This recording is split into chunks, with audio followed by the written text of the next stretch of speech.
السلام عليكم ورحمة الله وبركاته. وعشر كله كورساتين ku saabsaneed sida YouTube lacag looga sameeyaa waxa ka soo hadalnay laba cashir muhiim ah cashirkana sidoo kale muhiimadiisu wata waxa ku baranaynaa qaabka background music free loo helo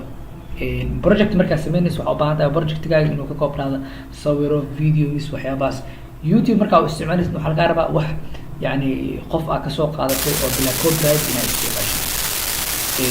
هذا استعمال دونا background music free totally أو حلقة كأجا بحين يعني أو copyright أو سنسارنت أو يعني free لقدي كي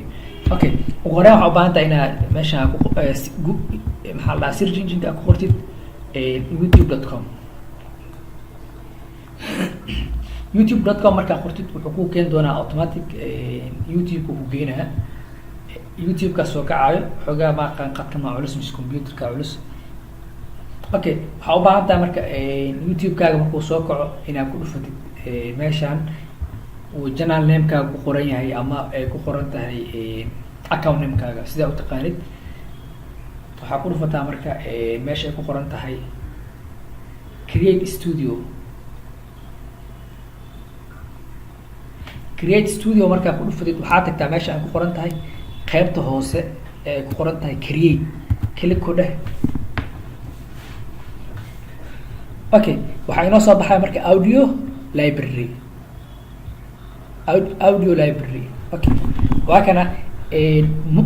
background musican waxaa ka dooran kartaa yani mar walba haddii filimkaaga film murugi iyo waxyaabahaas ka hadlaya meeshaan ataga waa kala dooranay angry pride calm dark happy sad romantic inspirational yani mar walba videogaaga projectkaaga wuxuu la xiriiro music lamida waa heli kartaa وكان waxaa dooran kartaa yani instrumentiga u baahan tahay classic folk dance hip hop adeeg ku xiran tahay waxa kale oo ka fahmay durationka waqtiga uu soconayo attribution waa kana attribution waxa la videogan yani in xuquuq siismo u baahan yahay ande musiga isticmaalayso tusaale horta aan fiirino musigan markaa halkaan ka taaray samaacada ku jiro inaa maqleen u maleynay iska dabi markaad inaad degsid meeshaan ka degsanay ku qoran tahay download click aad ku dhahdid automatically audio library ku soo degaa laba nooc isugu jira marka attribution marka ku dhufatid attribution not required kuwan hada isticmaalayna wax attribution oo baahan laakiin kan caamal marka ku dhufatid attribution required tusaale hada videogan fiiri ande video afkayga ku batay background music aan fiiri marka click ku dhahdid وليه attribution وحكنا you are free to use this song in any of your videos but you must include the following video in your description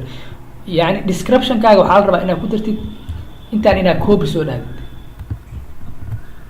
kadib copy and paste ku dhahdid yani video description kaaga hadda waa faana amalena meelaha ka heli karno free background music assalamu alaykum warahmatullahi wabarakatuh waxa iloobin inaad share ku qabato comment waxaa fahmi weysid videogan like share okay bye bye